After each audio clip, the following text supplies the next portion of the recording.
एक बार की बात है, एक तोता और एक बंदर बहुत अच्छे दोस्त थे।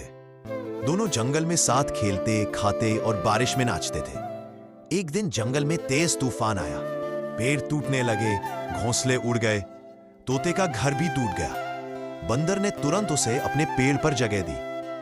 कुछ दिनों बाद बंदर बीमार पड़ गया। बारिश से ठंड लग गई थी। तोते ने उसे गर्म रखने की बहुत कोशिश की, लेकिन उसके छोटे पंख कुछ नहीं कर सके।